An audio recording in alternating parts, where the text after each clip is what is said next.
Tyra is a nightmare. Tyra is a really, I think, kind of an evil person. I really think something's wrong with her. I really do. Jocelyn, you have such a beautiful strength. And for somebody to get up and be so sick, but still to perform, that's a survivor. And Jocelyn, you'll be able to survive this. Alina.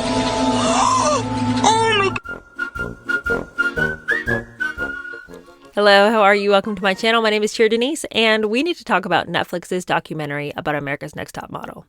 Now, if you are like me, you grew up with America's Next Top Model being on TV. But along with America's Next Top Model was a ton of other shows that were equally caustic, hateful, bitchy, and degrading. The early 2000s were a time of shocking reality TV shows. Do you guys remember that show? It was all about trying to get the attentions of Flava Flav, and all of these nasty, trashy girls were competing for who could crawl into his bed with him at night. I mean, like, truly, what in the world? Why would anybody want to be on this show?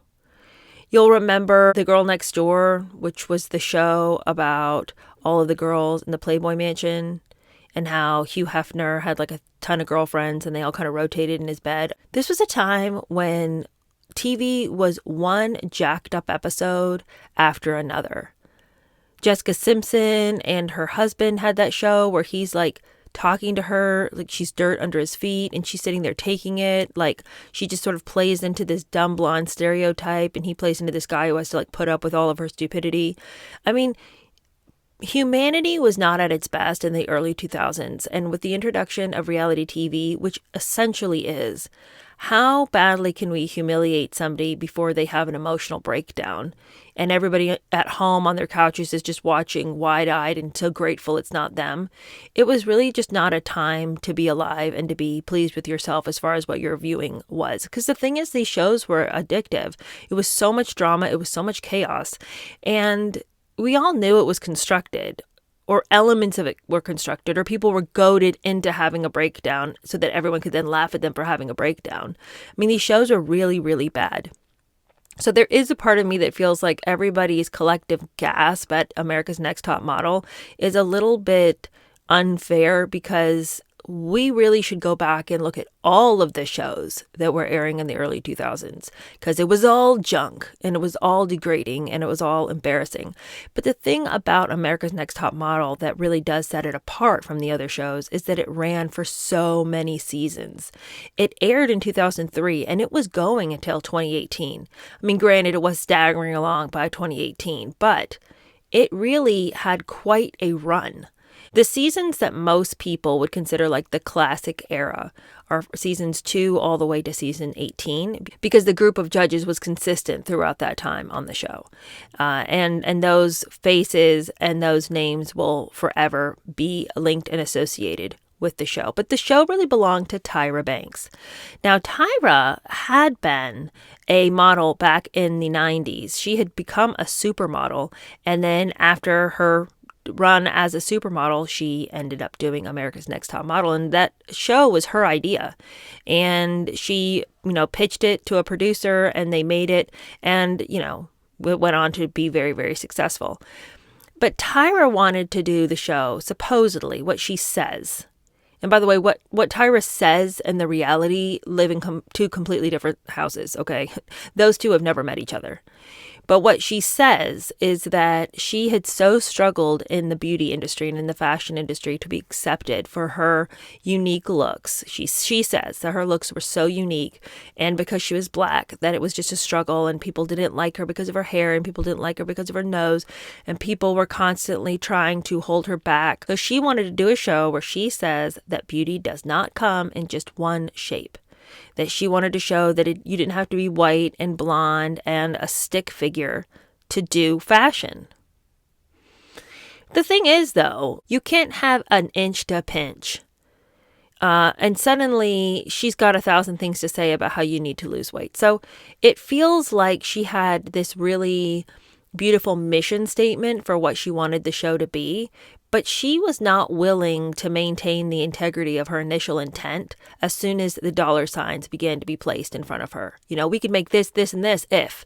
Originally, the show was supposed to be a behind-the-scenes look at how competitive and cutthroat the industry is, and what it takes to actually be a model and to take these regular girls and turn them into these supermodels. And at the end of it, you were going to get a contract. You're going to get a contract with a makeup company.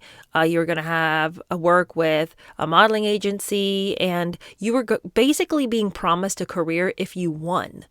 So it was a huge deal because it wasn't just like, oh, you were one time on the show, but like it promised a career for these girls. A lot of these girls came from really poor upbringings, very unsupportive upbringings, girls who really just didn't know which way to go and didn't really have any guidance, counseling, anybody to help them figure out what to do with their lives. So you had girls who were just really limited in their opportunities in life. And so to come to this show that promised so much at the end of it, there was this sense that you had to agree to anything that happened along the way, because all you need to do is get to the end. Because if you get sent back where you came from, you didn't know what you were going to be doing. If you get sent back to your little town in Arkansas, what hope do you have? So a lot of these girls are willing to concede to some really horrible treatment because in their mind, it's just what you have to go through. Sometimes life's just hard. And if, I'm just going to have to put one foot in front of the other and just not open my mouth. And you see all these girls who are put in these really terrible situations, and you can see in their eyes, is this what I'm supposed to want? Is this what I'm like, okay, I guess. And none of them will speak up for themselves. But you can see, the power dynamic is not such that they could speak up. And as we'll discuss later, there's one girl who does try to speak up for herself, and it does not go well. Tyra makes a point that it was really difficult for her in the fashion industry because of the color of her skin. And she wears it as a badge of honor that she was able to succeed, given the fact that, according to her, the industry is so against Black women. And I feel like I'm struggling with that. Now, I will say that Tyra was the first Black woman on GQ and the first Black woman on Sports Illustrated, so she can hold those titles. And I'm not saying that the industry might not have some stereotypes that, certain beauty standards or certain looks or certain faces are like, quote unquote, more beautiful. I'm not saying that she never struggled with that. But what I am saying is that she was preceded by quite a few models before her, dating all the way back to the 40s. In 1966, British Vogue had a Black woman. In 1974, American Vogue had a Black woman. And by the time Tyra showed up in the 90s, it's not as though she had to blaze a trail that had not been blazed for her. And so I think for her to put so much weight in the fact that she really had to struggle, I'm like, did you? Because I would just like to remind you of how many people came before you that made it easier for you to get where you are. But she really wants to wear the mantle as a trailblazer, and that she blazed the trail when she was on the runway, and now with the show, she was going to blaze a trail to reestablish and to redefine the beauty standards. That somehow she had redefined beauty standards by being a Black woman on the runway, even though there had been many people before her. But she was going to sort of crown herself as the empress here, and she was going to take up the mantle, and she was going to redefine beauty standards. But it's a clunky thing to suggest that she was going to do, because then she proceeded not to do it. Now, one of the big issues on this show, I feel like, was the fact that because she makes such a big deal about being Black in the beauty industry, it would feel like she would want to uphold the unique individual features and faces that came to her on this show. To celebrate diversity was one of her main objectives. But then the whole show, she continues to try to degrade or water down or question the unique features of some of the Black contestants. For example, without fail, she was always trying to change the Black girl's hair. But then they would have situations where the hair and makeup teams seemed like they had no idea what to do with Black girls. So they would have all these embarrassing scenes where their girls are getting their hair cut by people who didn't know how to do Black hair, or getting makeup done by people who don't know what colors and what makeup to use on Black skin. And then the girls would have pictures that didn't look good. And it's like, is that their fault, or the fact that you hired people who don't know what they're doing? It was really frustrating to see Tyra claim to care about creating a place where diversity is celebrated, but then having things to say about some of the girls' diverse looks as though it was less than. Like, well, here's the beauty standard. So that, of course, I have to set you up so you'll succeed, okay? If you want to succeed, I do have to. But it's like, but Tyra, you were supposed to be breaking through this glass ceiling. You were supposed to change everything. But then if the whole point of the show is to get people to fit into this mold that you say you struggled against your whole life, like what exactly are you doing to help the situation? You've given us a ton of lip service, and she's fantastic at giving lip service. She takes on this quiet voice, this one that she considers to be very measured, very reasonable. A voice that would suggest that she is wiser than you could ever hope to know. You just don't understand how deep her thoughts are. I haven't really said much, but now it's time. It's annoying because she's got like two voices, Tyra does. She's got her quiet, reasonable, slow talking voice. And then she'll put on this like affected black girl voice. And if she is trying to become relatable, she'll put on this certain voice. There'll be some other reason. They'll be snowed in one day and watching Top Model. What the hell did she do? This 50-something-year-old woman, da-da-da. And I don't understand this chameleon that she's constantly trying to be. I'm like, who are you, Tyra? Well, apparently she doesn't know, because she's decided to put on a show to help with the beauty standards, but also she's going to crush you under the same beauty standards that she was crushed under. One of the things that I hated the most about the show, and the things that like made me the most angry about the show, were the episodes where they would do the makeovers. Not because the makeovers aren't fun to see, but because the things that they would do in these makeovers were so, like, the way they would approach the girls about why they needed to do certain things. It couldn't just be like, hey, we want to give you some highlights and, brighten you up. It's just like, well, you're just so plain Jane. You're just so drab. I mean, no one would give you a second look. We want to make somebody that somebody actually would want to see coming down a runway. And as it stands, nobody would want to see you. It's like, that's their tone. Like, every time it had to be like smash, smash, smash. So then they would proceed to give these girls these makeovers. And it's like they had never heard of the concept of a wig, which is crazy because Tyra only ever wore wigs. Bye-bye. It's okay, you're ready. And they, like, there was one instance where they put a weave in this one girl's hair. It took 8 hours. After 8 hours, they decided that the brown hair was mousy and boring and was a real downgrade, and that she didn't look as good as some of the other girls. And the other girls were coming out of their makeovers looking like, angelic beings, and she just looked as boring as it was possible to look. So we're just going to cut off all your hair. And so after sitting there for 8 hours being tortured with the weave, then they just cut all her hair off.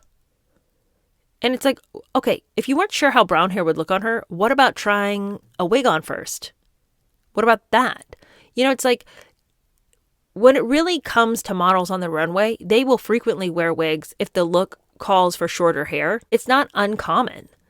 And that was the problem. They kept telling these models, this is how it is. If you get into the industry, this is how it is. And it's like, it isn't how it is.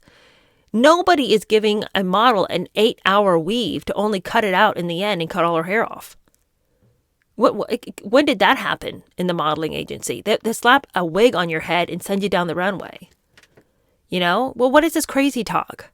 Other wild things they did as far as makeovers, one girl, they said, we got to do something about your snaggletooth. And that's what they said. We got to do something about that snaggletooth. We're going to send you to a dentist. It's like, what? They proceeded to pull 4 teeth out of this girl's head. And then she had to get all her other teeth shaved down, and then they put veneers on. And the problem is, this girl came from a situation where she had very little financially, and getting her teeth fixed wasn't really an option for her. And she had always been self-conscious about the tooth that stuck out. And so in her mind, it was like, hey, I've won the lottery. I can finally get this fixed. She was in that chair literally all night long. And I think the thing that's really sad is Granted, she has like a positive attitude about it now, although she says she's had major issues with her teeth ever since. Her bite's never been correct. Because I don't know where they got this guy to just pull people's teeth out in the middle of the night. But this young girl is coerced into it. She's scuttled into this doctor's office, and then she spends all night long in his dentist chair because, the next day she's got a photo shoot.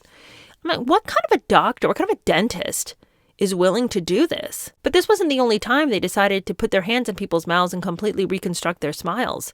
Another girl in that same season, they didn't like her because they said that the gap between her teeth was too big, and she was clear that she was fine with the gap. And they insisted, you will never do any work. You can't possibly think you're going to work. Not with a gap like that. Do you really think you can have a CoverGirl contract with the gap in your mouth? Yes, why not? This is all people see. It's easy to reach beautiful CoverGirl. It's not marketable. And they kept pushing and pushing and pushing. We're going to have to do something about that gap. They wanted to do stuff to her teeth the night that other girl was having all the teeth pulled out of her head. Anyway, the next day, she meets with the judges and they're just like, we can't believe that you wouldn't take this opportunity. I mean, if you hope to work, you're going to have to do something about that gap. And it's like, again, where do you guys get off? You say that you're telling me what's going on in the real modeling industry, what it really takes. But then what do we do with pictures of this model? Famous gap between her teeth, but somehow she found work. And that's what's so unbelievably annoying about this entire show, was that they just told these poor girls all these lies, and these girls were like, okay, all right, okay. They eventually talk her into getting her gap closed.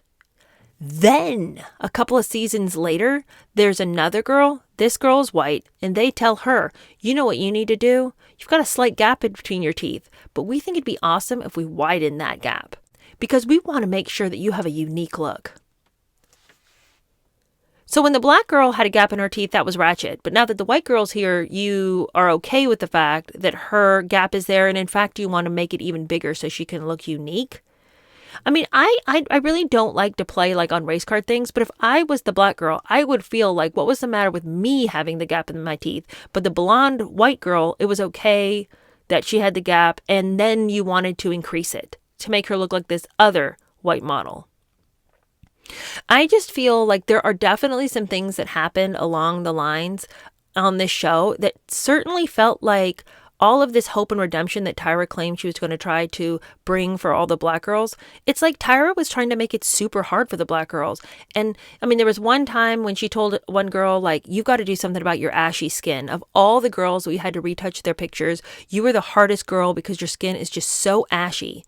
Now, I mean, on the one hand, if you need to put some lotion on your skin, you got to put some lotion on your skin. You know what I mean? And I'm not offended that Tyra would say to the girl, hey, don't forget to put some lotion on. But I think the way she said it, like the girl was offended by the term ashy. And I just think that like Tyra as a black woman could probably imagine how her words were coming across. Well, you would think. But it feels like a lot of the things that she said were meant to demean the black girls and make their experience really bad. Almost like she felt like because she'd had to have it really bad, they had to have it really bad. I'm going to make sure that every girl behind me who looks like me has to have it hard too, because they need to struggle like I did. And it almost feels like she was trying to emphasize how difficult it was for them to prove to the world that it really had been that difficult for her, so that she could glory all the more in the titles that she had gained. It feels like she was extra hard on the black girls to prove her own superiority in the space. Does that make sense? I was really annoyed with it.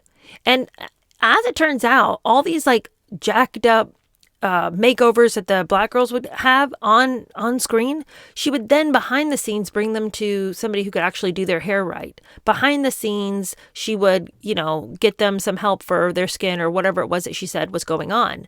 But to the camera, in front of the camera, she would let them take the embarrassing scene with the beautician who doesn't know how to do her hair, or she would let them have their makeup done really badly for the photo shoot. And then later on, as the seasons go on, get them better hair and makeup. But it's like, but Tyra, if you knew it was going to be a problem, and surely you must have known, why did you let them be humiliated first and then later get them help? They had black girls as models. They needed to make sure that there was somebody on staff who could do their hair appropriately so that they would have a fighting chance. But no, she wanted to step on their faces because she wanted to prove that it's really hard and to prove that her victory in the space was that much greater. Tyra is a nightmare. Tyra is a really, I think, kind of an evil person. I really think something's wrong with her. I really do. Jocelyn, you have such a beautiful strength. And for somebody to get up and be so sick, but still to perform, that's a survivor. And Jocelyn, you'll be able to survive this. Alina. But another thing people really didn't like about the show was that some of the creative ideas for these photo shoots were demented, weird, and very uncomfortable. Some of them were just dumb. Like, why are we putting a model into a bowl of Greek salad? Like a giant bowl of Greek salad? Like, what is the point of that? They did a photo shoot where they made the girls look really ugly to show, like, these are the true effects if you actually smoke. You know, it's like, oh, okay. I mean, like, really, if we're really trying to do what is it like to be in the fashion industry, you know, haute couture, walking a runway, what are they doing in Milan, in Paris? I feel like some of these gimmicky photo shoots were just kind of an embarrassment. Now, the guy who was in charge of the fashion shoots at the beginning was a man named Jay Manuel. But Jay Manuel is a real problem for me because he was as catty and as bitchy and as difficult as it is possible to be while that show was on. He had all his snarky comebacks. He had all his little, you know, jabs, all of his little sarcastic things. He said all kinds of things to people that were just mean-spirited. And now that they're interviewing him for the show, he's just like, I know, I hated it. It was so bad. It was so hard to have to be in that environment. I tried to get out. As creative director on these photo shoots, I am fully aghast at what I'm seeing.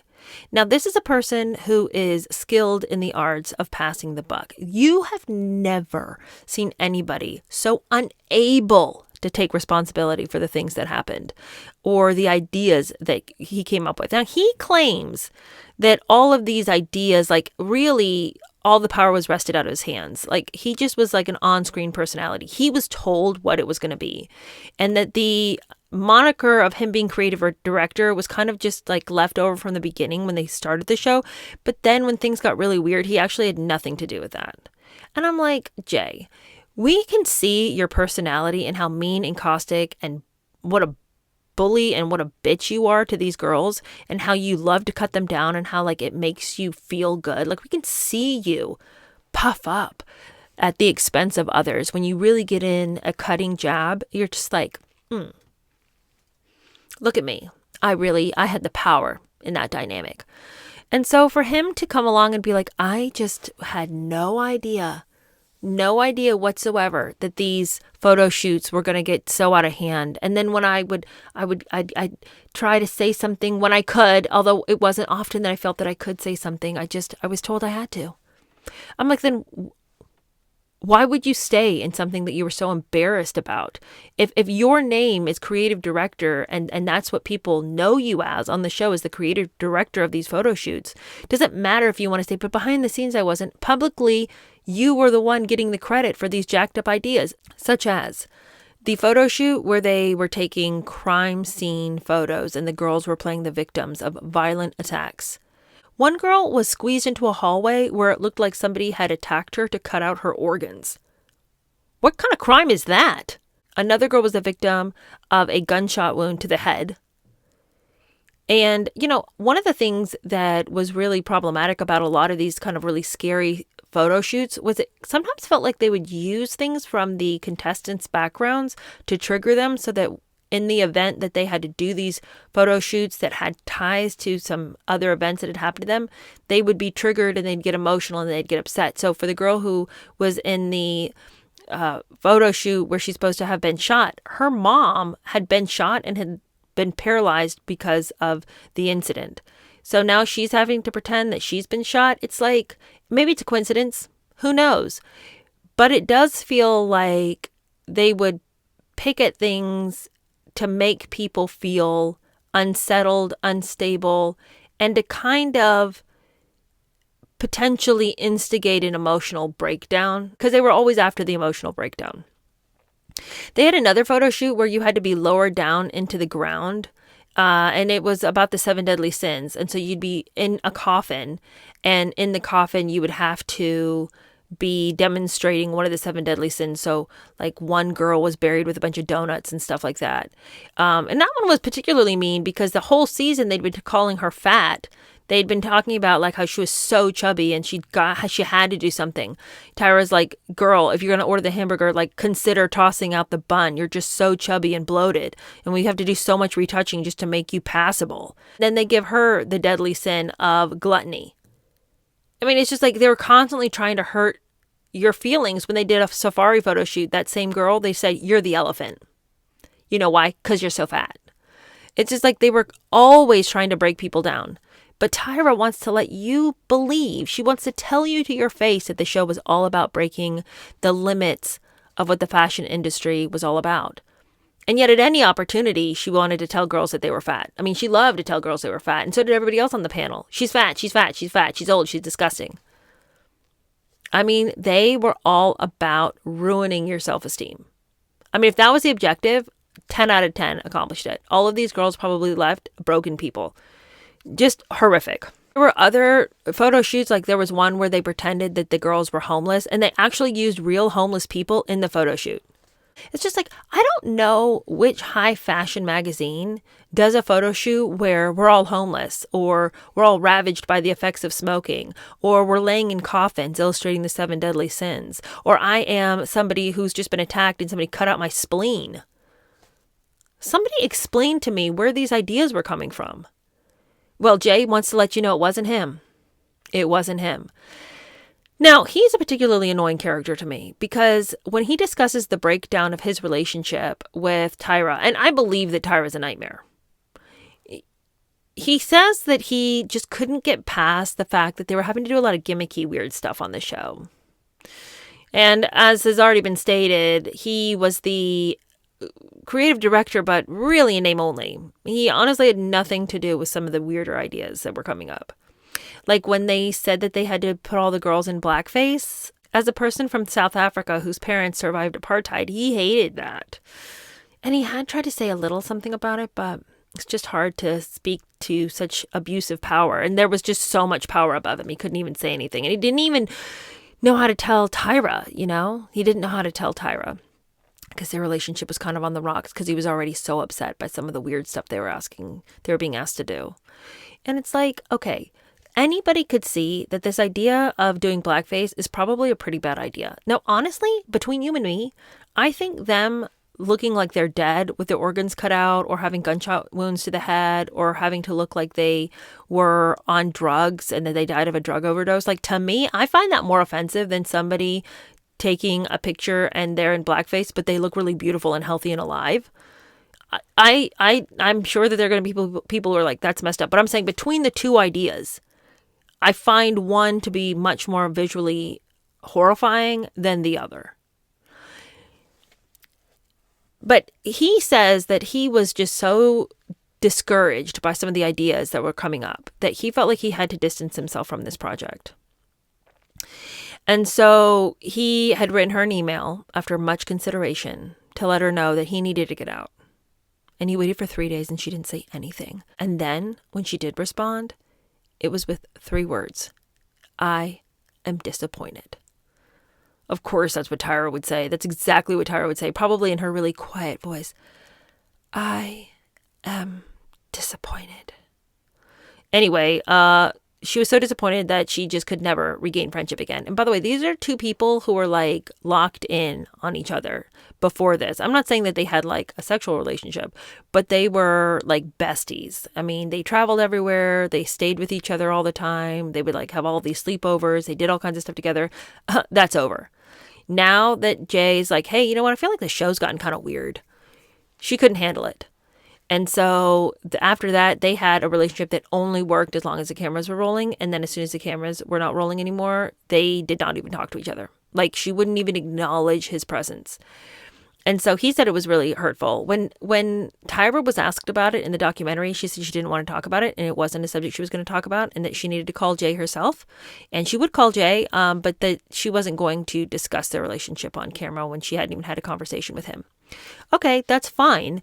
But are you planning on having a conversation with him? Probably not, because her follow through is pretty bad, as we'll discuss. Now, I find Jay to be problematic because he said he's just wringing his hands. He's so upset. He can't believe what he's involved in. It's just completely just, run away from him. And then he proceeds to stay on for 9 more seasons. He says that he was coerced into staying after he sent the letter because he was basically told that if he left after this this next season that he'd agreed to be on, that they would basically blacklist him. And so he felt like he had to stay on. And I'm like, okay, all right, I get that one. Maybe contractually you felt obligated. But after that season, why would you continue to renew your contract with these people? If it was just such a horrific show that you had no say in, stop lying to me. You were part of something that was huge. Everyone watched the show. It was all drama. It was all crazy. And you loved being one of the main voices on that show. One of the main faces. Always will be tied to the show. And now in retrospect, you want to act like you were just wringing your hands, practically getting an ulcer over how much you hated it. But then you stayed on for 9 more seasons after you had told Tyra, I want to get out? Like, at a certain point, when is it on you? Well, now, he wants to tell a sad story about he was beleaguered and put upon, and all these people just kept forcing his hand on this stuff. And I'm like, everybody in the show was always talking about how somebody forced my hand. Here's the thing. After the second season of the show, they should have realized that they were playing with fire. In the second season of the show, second season. So this isn't like, things have gone to hell in a handbasket, the train's off the rails, everything's crazy, by season 20 or whatever. Second season, there was a girl in the show who had come from like a little town in Arkansas. She hadn't even really wanted to be a model. She didn't really think that she could be a model. I mean, it just wasn't something she was fixated on. But her boyfriend, who was very, very close to her, had said to her that he thought she could do it. And the two of them were like this. And really, she had no family. Her family didn't care about her whatsoever. She had come from a biggish family, but she was kind of always the black sheep of the family. And after her 18th birthday, she had just moved out, bought a plane ticket and moved out from her parents' house. And they didn't even try to stop her. They were like, don't let the door hit you on the back. So she and her boyfriend were really all that each other had. And his vote of confidence led her to believe she could do it. She gets on the show and she was taking some fabulous pictures. Like they all said she had the body, she had the build, that she looked so good, and that it was like real high fashion photography that she was doing. And also this was the second season. So the photo shoots were a lot more typical to what you might see in, say, the pages of Vogue, right? We weren't doing kooky things like sitting in a bowl of Greek salad. We weren't trying to pretend like we were another race. We hadn't gotten there yet. But she looked great, and they believed that she could probably win. Like Nigel Barker, the photographer, thought that she could probably win. She was, looked this good. Anyway, they take the girls to Milan, and the trip to Milan turns out to be a complete and total horror story, because as one of the activities they gave the girls to do, they went on some moped rides with some local boys, and these young men, took them all around the city. And I think there was some challenge associated with it. I think maybe they had to pick some certain things up, and it was an all-day thing. At the end of the day, there was the suggestion that the girls could ask those guys in, for drinks and to hang out in the evening if they wanted to.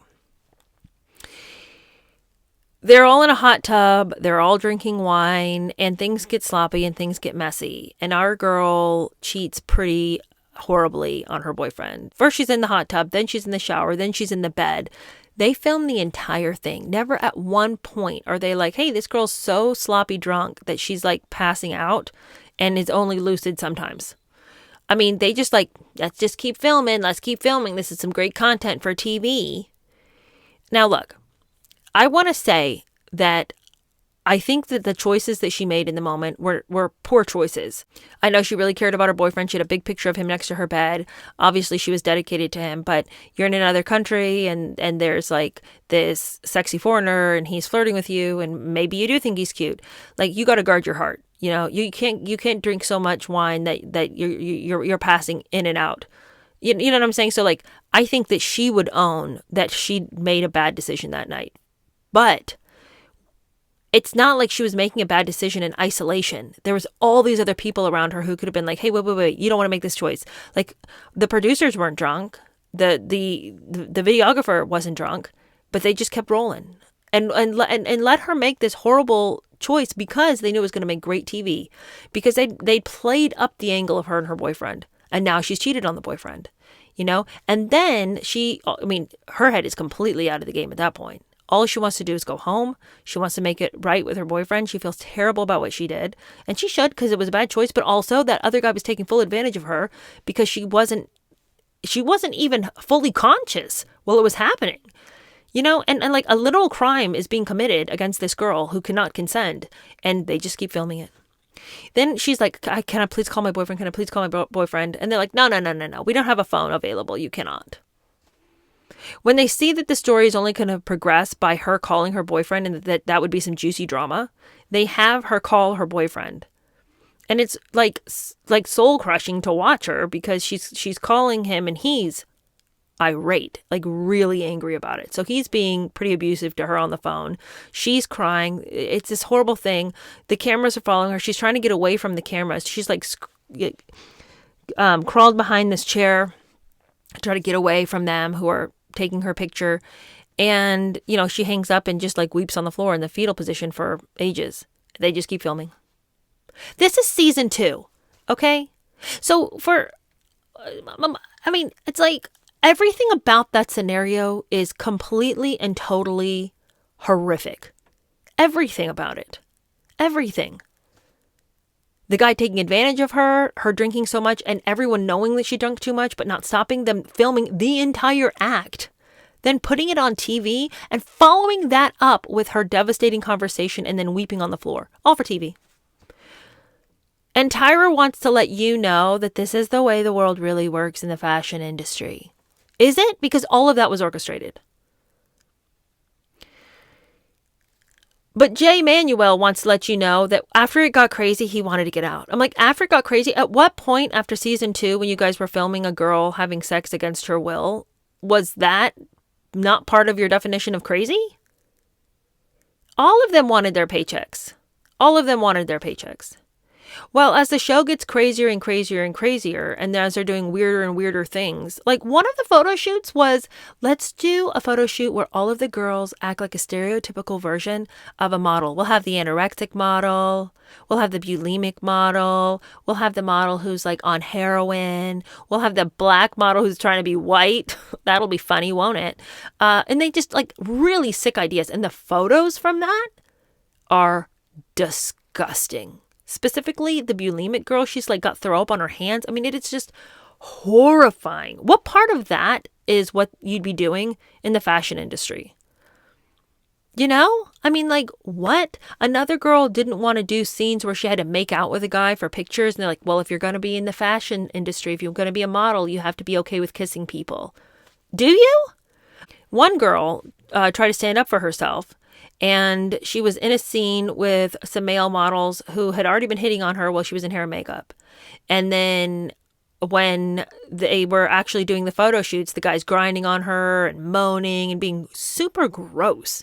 So she stops it and is like, I would like for this guy to not be grinding and moaning on me. I'm uncomfortable. She did what she thought that Tyra would want her to do, because Tyra's always acting like, you know, Miss Big, Bad, Powerful. You come in and you own the room, be a queen. And so she tries to own the situation and speak up for herself. And every single person there was like, it's not a big deal because we're all watching it. So if 50 people are here, it can't really be that big a deal. I'm like, what? 50 people can watch me be assaulted and I'm supposed to think that because of the presence of others, my assault didn't happen? What? That doesn't even make any sense. You know, and they completely shame that girl for having a word to say. In this business, sometimes people get handsy. Okay, well, in this business, maybe if a couple more people didn't accept that, maybe it wouldn't just be part of the norm. You have to understand the way it is in the modeling world. And that's the problem, is that I think they're probably right as far as people getting handsy. You have all these people half dressed half the time. I'm sure that there are a bunch of perverts. We know that there are. You know? Anyway, as the show gets weirder and weirder and weirder, and as it's desperately trying to one-up itself, Tyra has this to say about why it wasn't really her fault that things were going off the rails. But you guys were demanding it, and so we kept pushing more. Why are we filming this? And more. It's so fucked up. And more. Tyra, what? Take some freaking responsibility, lady. You know, but she cannot take responsibility. The show is then put into the hands of somebody else, some higher up. They get like a different network president or something like that. And this network president calls her. He'd been trying to call her for a while and she kept avoiding. Finally, they get her on the phone and the guy's like, you know what? We got to cut some folks off. Because as he says to her, there's no sacred cows. So we need to breathe life into the show. And some of the people that you have around you are dead weight. So we need to cut them out. And so the 3 people who had been with her since season 2 all the way up until season 18, I think, it was Miss J. Alexander, who was the runway coach. And then they had Jay Manuel, who was the creative director, and Nigel Barker, who was the straight photographer, who was supposed to be the guy that everyone had a crush on. And he was way less mean than the other 2. So I feel like if there was one person on that panel who could kind of cover for themselves as far as what their behavior was, he wasn't always perfect, because he did not defend the girl who wanted the photo shoot to stop because someone was humping and grinding and moaning in her ear.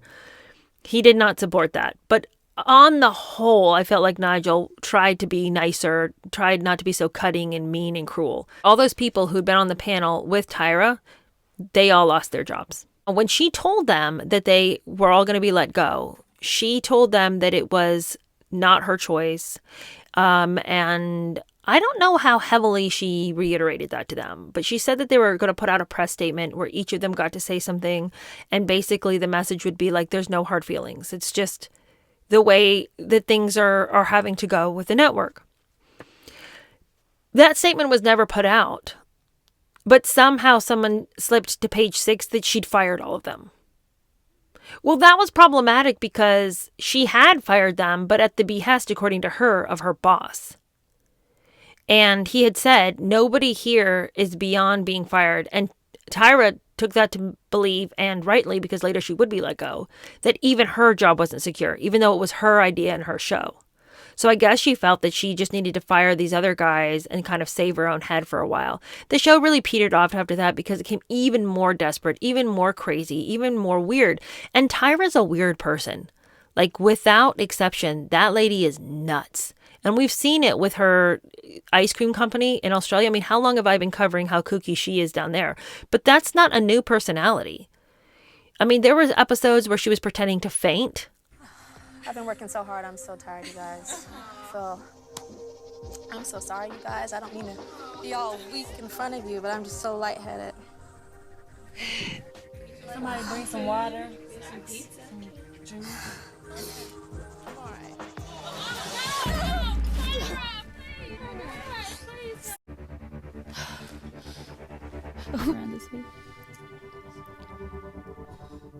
Today you guys are gonna learn about acting! Learn about acting! And then there's the famous episode when she just started screaming at this one girl.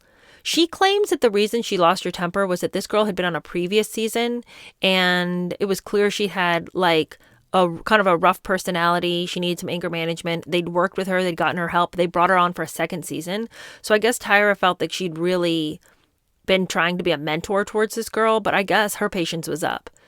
Because when she thought that this girl wasn't trying hard enough to reclaim the spot that she'd been given generously by Tyra just loses it on her. And we all remember this famous exchange. I am angry inside. I've been through stuff, so I'm angry. Yes, but it's not, this is not, be quiet, but Tiffany. everybody, Be quiet! That's What is I'm wrong not with trying you? to act, but you're not. Stop it! I have never in my life yelled at a girl like this. When my mother yells at this, it's because she loves me. I was rooting for you. We were all rooting for you. How dare you? Apparently, what was aired was only partially the explosion that was had. Like that there was way worse, more cutting and more demeaning, more hateful, more horrifying, more scary things. Like everyone said they were terrified. And after this, they had to have lawyers on set to keep Tyra from just going off on folks. Like she's a crazy person. And so the network was starting to feel like she was a liability. Like her personality was just so far out in left field. It just wasn't even making sense. Like she wasn't entertaining anymore. Her kookiness and her weirdness was starting to give the whole show this weird gimmicky vibe that it actually had for a while, but without the influences of some of the other members of her panel, her weirdness was really highlighted.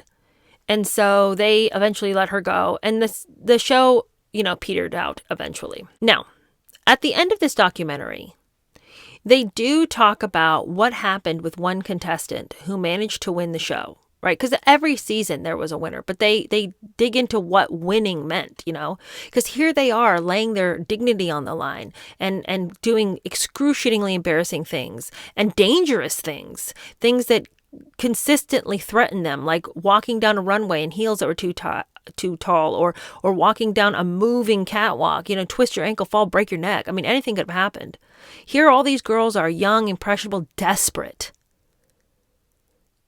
If they can win, they've got a career, And one girl who made it, they interviewed her like, so what happened? Nothing. Because they set her up with an agency that would never put her on any casting calls. She never was, during Fashion Week, she never booked any runways. Nobody wanted her because she was a sideshow. She'd won a reality TV show. And you'll remember that in the early 2000s, while we watched reality TV, we did not have any respect for the people who had been on it. So it wasn't like a Kardashian now who's on a reality TV show, but that seems to be a lifestyle people want. Like in a world full of influencers now, we're not so weirded out by somebody who's kind of shown us their whole life. But in the early 2000s, this person who would openly let themselves be humiliated, there was no prize at the end of this competition for that girl.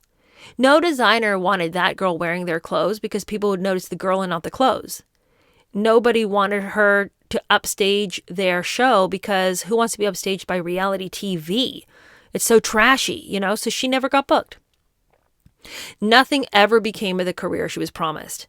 And the thing that's the sickest is that Tyra told this girl 15 years later, I knew there were doors that would never open up for you because you'd been on this show.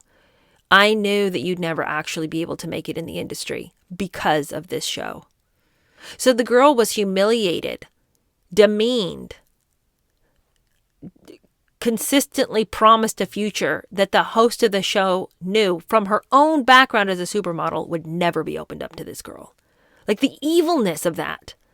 Tyra has not, she has burned every bridge that was ever created by this show. And the thing is now she's down in Australia selling her stupid ice cream and doing her dumb marketing. She clearly has no one around her to help her.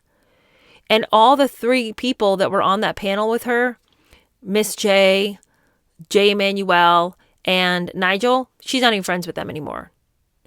Jay Alexander had a stroke. And the other two guys rallied around him. Tyra hasn't even checked on him. I think she sent him a text message. He can't even walk anymore. And she just can't bestir herself to be bothered. It's like if she didn't have to fire those guys, why is she being so weird about them? Why is she never going around them anymore? Why is she always avoiding them? It's very weird. Anyway, if you get a chance to watch the documentary, it's interesting, but not if you already know what that show was, because there's any number of YouTubers who have reviewed the show or talked about the show as a whole who've already kind of talked about all of the things in that show. There was definitely nothing exposed in that documentary that told us anything we didn't already know just from watching the show. And that's what disappointed me about it. To act like it was some kind of anomaly where, can you believe there was this weird show that existed? Yeah, among many that did the same kind of crazy, degrading, hokey pokey foolishness, And what bothered me is that this documentary really could have exposed some things we didn't know about the show. They had several of the models, where are they now type of thing, which might be interesting if you enjoyed the show to kind of see, who are these people or what's their take on it now.